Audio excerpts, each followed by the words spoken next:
Le personnage que vous allez maintenant découvrir est à des années-lumière d'Ingvar Kamprad. Il porte une barbe de 3 jours et il a un look très décontracté. Son nom, Phil Knight, il est américain, c'est le créateur de Nike. Avant lui, la chaussure de sport ne se portait que sur les stades. Avant lui, personne n'imaginait qu'elle deviendrait un accessoire de mode.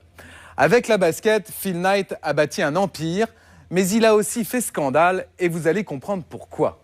Voici l'histoire d'un rebelle des affaires, une enquête signée Antoine Robin. Nous sommes dans le building Lance Armstrong. Et voici la piscine réservée aux employés de Nike et à leurs familles. Vous êtes au cœur de la première entreprise mondiale de vêtements et chaussures de sport. Bienvenue chez Nike.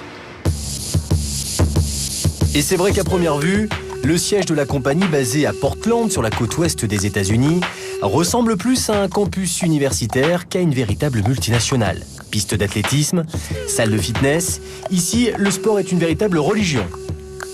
Johnny Komlos est responsable de la communication, c'est elle qui nous guide tout au long de la visite. Son discours est bien rodé, l'employé de Nike est avant tout un passionné de sport. Regardez, voici des employés de Nike qui profitent de leur pause pour faire des activités sportives pour renforcer l'esprit d'équipe. Mais quand est-ce qu'ils travaillent ?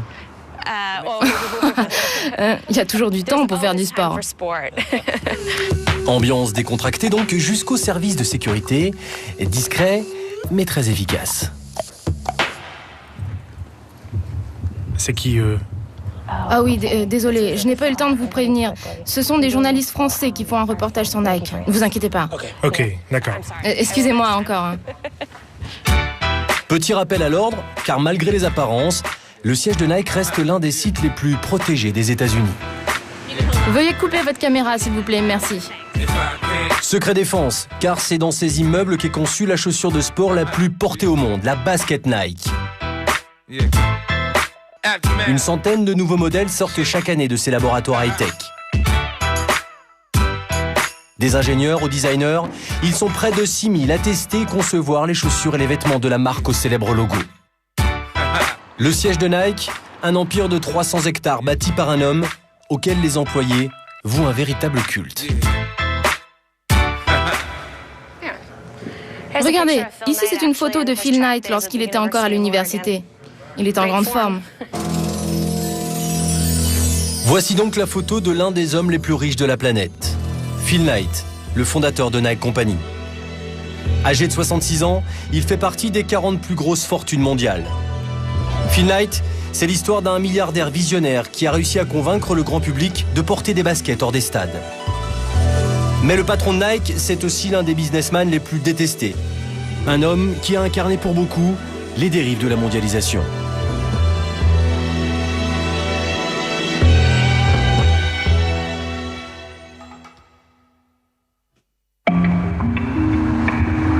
C'est à Portland, en Oregon, sur la côte ouest des États-Unis, que débute l'histoire de Philip Hampson Knight, le 24 février 1938. Ce fils de bonne famille n'a qu'une passion dans sa jeunesse, la course à pied. Sa spécialité, le 1500 mètres, une discipline qu'il pratique en équipe au niveau régional. Phil Knight est aussi un bon élève. En 1962, il part pour la Californie et intègre la prestigieuse université de Stanford pour y passer un diplôme de commerce et de gestion. Parallèlement à ses études, Phil continue de courir, mais il a un problème. Ses chaussures. À l'époque, cela peut surprendre, mais pour pratiquer l'athlétisme, il n'existe que deux marques allemandes, Adidas, qui domine largement le marché, et Puma, mais pas de chaussures américaines. Jeff Johnson était le compagnon d'entraînement de Phil Knight à l'université. Il se rappelle qu'à l'époque, question chaussures, le choix était plutôt limité. À l'époque, les seuls fabricants, c'était Adidas et Puma. Ils produisaient leurs chaussures en Allemagne et c'est pourquoi les chaussures étaient très chères.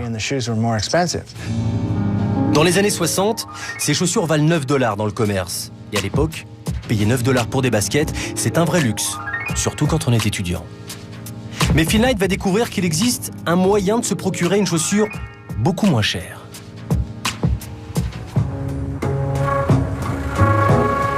C'est lors d'un voyage d'étudiant à Tokyo, au Japon, qu'il tombe sur une perle rare.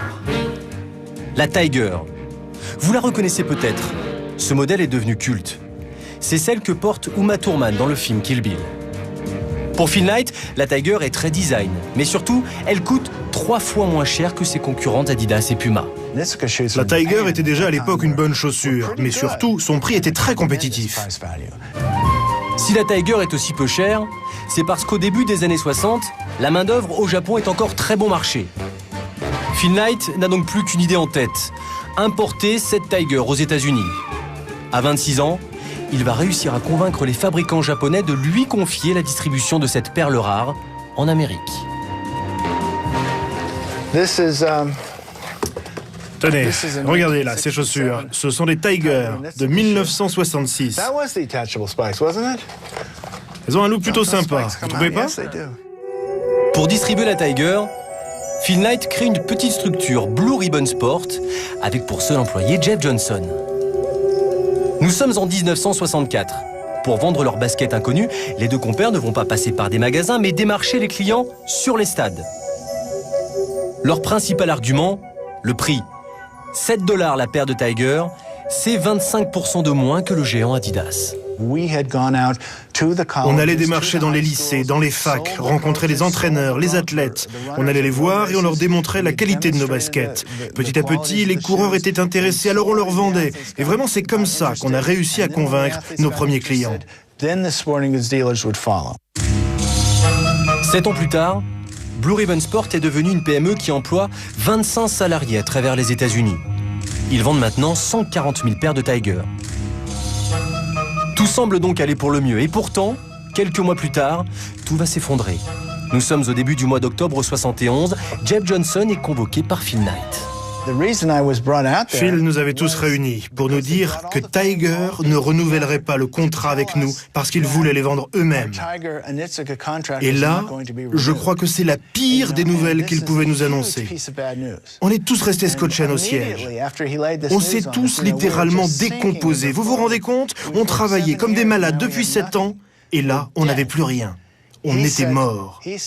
Et là, Phil a dit, c'est exactement ce que je voulais. Je me suis dit qu'il était fou, mais il paraissait tellement confiant. Il a toujours été confiant.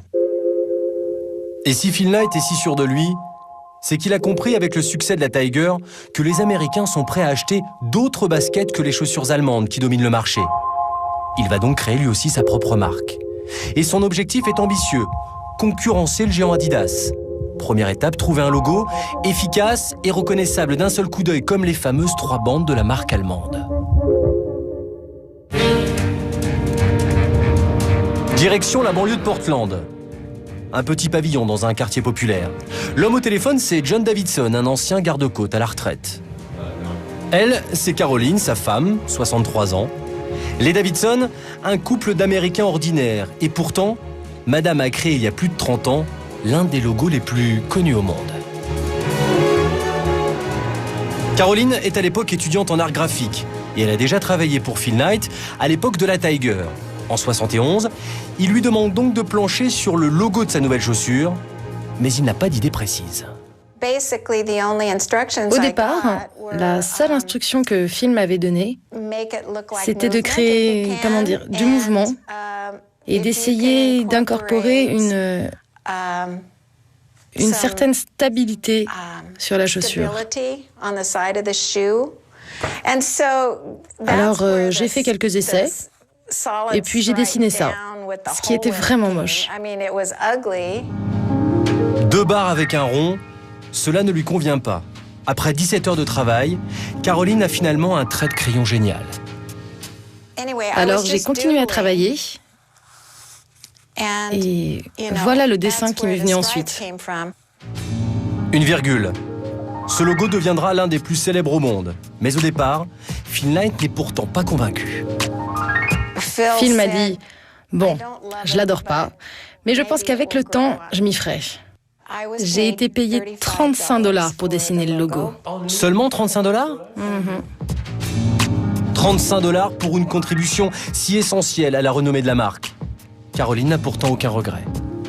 Oui, mais vous savez, moi je ne connaissais pas les prix. Je n'étais qu'une petite étudiante. Les gens me demandent souvent pourquoi je n'ai pas déposé le copyright. En fait, tout simplement parce que Phil n'aurait pas voulu. C'était déjà un sacré businessman. Mais Phil Knight ne veut pas de cette image de businessman cynique. 10 ans plus tard, en 1981, il organise dans les locaux de la société une réception en l'honneur de Caroline. Ce sont des images exclusives.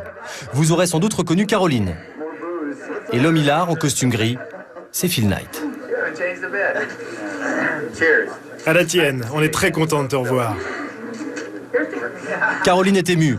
C'est le moment que choisit son patron pour lui faire un petit discours. On l'a payé 2 $ de l'heure. Et je n'aurais jamais pensé qu'elle mettrait 17 heures pour faire le logo. En plus, on lui avait demandé de ne pas encaisser le chèque tout de suite. Enfin, beaucoup de temps s'est écoulé depuis ce jour et aujourd'hui nous sommes tous réunis ici pour te témoigner notre gratitude et notre affection. Et Caroline n'est pas au bout de ses émotions. Son patron lui a préparé une petite surprise. Une bague, une virgule en or sertie d'un diamant. Ce bijou, Caroline est la seule à le posséder. Mais ce n'est pas tout. Elle recevra le même jour des actions Nike. C'est pas mal, mais elle valait beaucoup plus hier. On ne sait pas jusqu'où a été la générosité de Phil Knight. Caroline ne le dira jamais. Phil Knight n'a dépensé que quelques dollars pour un logo qu'il n'aimait pas, mais qu'il finira tout de même par se faire tatouer sur la cheville bien des années plus tard. Mais un logo seul ne lui suffit pas. Il lui faut maintenant un nom pour son entreprise. Un nom percutant qui va lui permettre de se distinguer des géants allemands. Pour le trouver, il va encore faire appel à ses employés. Une anecdote que Phil Knight aime raconter à chacune de ses conférences de presse. J'ai demandé à tout le monde d'écrire sa proposition de nom sur un bout de papier et on en a choisi un, celui de Jeff Johnson. C'est lui qui a trouvé le nom Nike. C'était mieux que ma proposition. Moi, j'avais écrit Dimension 4. C'est donc son vieux pote de fac, Jeff Johnson, qui sera le plus inspiré en proposant Nike, un nom chargé de symboles.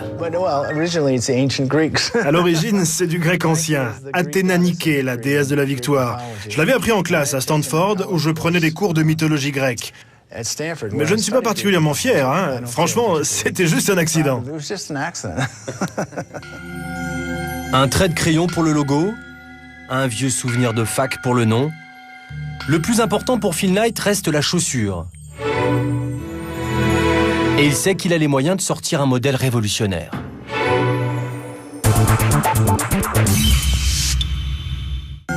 Un trait de crayon pour le logo, un vieux souvenir de fac pour le nom.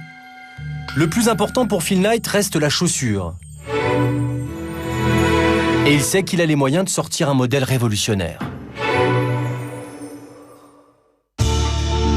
C'est Bill Bowerman qui va lui donner le secret de cette chaussure. Bowerman, c'était le premier entraîneur de Phil Knight à l'université de Portland. À cette époque déjà, il n'avait qu'une obsession, améliorer le confort des baskets de ses athlètes. Depuis des années, il élabore chez lui des prototypes.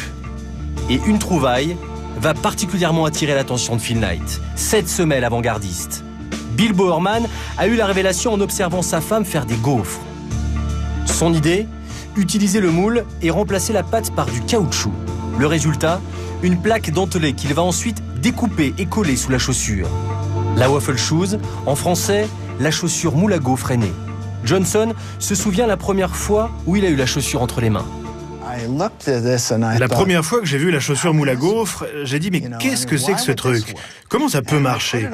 Et puis je les ai essayés et tout de suite, j'ai senti que cette semelle dentelée me protégeait du sol dur. Il y avait une sorte d'effet qui créait un ressort naturel, comme un coussin. À l'époque, toutes les semelles étaient plates et dures. C'était un grand changement. C'était un énorme changement. Phil Knight a donc trouvé sa chaussure révolutionnaire. Reste maintenant à la fabriquer. Mais à l'époque, sa petite entreprise n'a pas les moyens d'avoir ses propres usines pour produire à grande échelle. Il va donc faire ce que personne n'avait fait avant lui, créer la première marque sans usine. Il va sous-traiter toute sa fabrication là où la main-d'œuvre est la moins chère, en Asie. On a été les premiers à être présents en Corée et un peu plus tard en Chine. Mais on n'avait pas vraiment le choix. C'était le seul moyen d'être compétitif face aux chaussures de la concurrence produites en Allemagne. En Corée, ils fabriquaient des chaussures de meilleure qualité, plus vite que les autres, mais surtout bien moins chères qu'en Europe. Au début des années 70, les salaires en Asie sont toujours nettement moins élevés qu'en Europe et aux États-Unis. Et cela fait toute la différence, car la main-d'œuvre représente 50% du coût de fabrication d'une chaussure. Phil Knight a donc compris avant tout le monde tout l'intérêt de délocaliser. Et il n'y a pas que le prix. Car au-delà du coût de la chaussure, les risques sont beaucoup plus limités. En délocalisant, on a beaucoup plus de flexibilité, c'est triste à dire, mais si un modèle marche moins bien ou si une usine est moins performante, on n'a pas d'état d'âme, on n'a pas à la fermer puisqu'elle ne nous appartient pas, on va ailleurs. Donc ça, c'est une recette qui avait finalement 20 ans d'avance en matière de production. Reste maintenant à conquérir les Américains. Mais sa marque est inconnue et Phil Knight n'a pas les moyens de se payer de grandes campagnes de pub. Alors, il va avoir une nouvelle fois une idée à laquelle personne n'avait pensé. S'appuyer sur les grandes stars du sport pour faire la promo de ses chaussures. Et c'est encore Bill Bowerman, l'inventeur de la chaussure moule à gaufres, qui va lui présenter le personnage idéal. Un jeune athlète qui l'entraîne, Steve Prefontaine, le champion des États-Unis du 5000 mètres. Son nom ne vous dit sans doute rien, mais pourtant, au début des années 70, Prefontaine est un véritable phénomène en Amérique. Il y avait un culte autour de lui. Steve avait des fans qui l'adoraient comme une véritable rockstar. Et si Prefontaine est si populaire, c'est parce qu'au-delà de son palmarès, il a une personnalité hors du commun. Une personnalité qui tranche dans le milieu très conservateur de l'athlétisme. Rebelle, il se fait remarquer en militant contre la guerre au Vietnam et c'est cet anticonformisme qui plaît tant à Phil Knight. En 73, il lui propose contre $5000 de ne porter que des Nike. C'est la première fois qu'un athlète est payé pour porter une marque. C'est pas l'athlétisme qui va me faire manger ni me permet de payer mes factures. C'est une discipline qui demande beaucoup de sacrifices par rapport à pas mal d'autres sports dans ce pays. Steve Prefontaine devient la figure emblématique de la jeune marque. Il la fait connaître dans toute l'Amérique. Résultat, on s'arrache les chaussures moule à gaufres, les waffles. En 74, plus de 500 000 paires sont vendues. L'association avec le champion charismatique porte ses fruits. Mais cela ne va durer que 2 ans. In Eugene, Oregon, one of America's best hopes for the 1976 Olympics, long-distance runner Steve Prefontaine is dead. Ce 29 mai 1975, Steve Prefontaine est fauché en pleine gloire à l'âge de 24 ans. Avec ce drame, Nike perd son précieux ambassadeur, mais se forge une image anticonformiste et rebelle qui va plaire à la jeune génération. Une image que la marque va dorénavant cultiver avec ses champions, et notamment, en 78, avec John McEnroe, aussi connu pour ses coups de gueule que pour ses coups droits. I've got to play well today. Last time I played this guy, it was tough. Start fast, get on top early. Be aggressive. Think for a change. Hope my socks match. Mais c'est en 1984, à l'âge de 46 ans, que Phil Knight va réussir le coup de sa vie. Celui qui va lui permettre de rejoindre enfin le géant Adidas. Et c'est grâce à un sportif inconnu du grand public, un basketteur issu des quartiers blacks de l'Amérique. Son nom, Michael Jordan. En 84, Michael Jordan signe avec l'équipe des Chicago Bulls, son premier contrat dans le prestigieux championnat de basket, la NBA. Mais Jordan est sûr de son talent. Il est prêt à tout pour faire parler de lui et Phil Knight l'a bien compris. Il lui propose un gros coup de pub en lui créant une basket de rebelle. Car à l'époque, la NBA est très stricte concernant la tenue de ses joueurs. Des shorts pas trop longs et pour les chaussures, seules 2 couleurs sont autorisées, le blanc et le noir. C'est sur ce point de règlement que Phil Knight va faire son coup. Thomas Giorgetti, journaliste dans un magazine spécialisé de basket, a gardé précieusement la chaussure du scandale. Ça, c'est la première Jordan. Ça, c'est le premier modèle de Jordan. Cette paire de chaussures, dans les années 80, était un véritable astéroïde. Et là où Jordan, en fait, est arrivé à tout casser, c'est qu'il est arrivé avec des chaussures bariolées. Et d'un coup, les établissements de la NBA n'étaient pas du tout d'accord. Des chaussures rouges, noires, blanches, la NBA est furieuse et interdit la Air Jordan des parquets sous peine de fortes amendes. Ça n'arrête pas Jordan et Knight. Le jeune insolent jouera toute la saison avec ses chaussures bariolées. Phil Knight paiera des dizaines de milliers de dollars, mais l'objectif est atteint. Déclencher la polémique.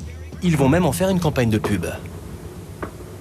En septembre 1984, Nike a créé les premières baskets révolutionnaires.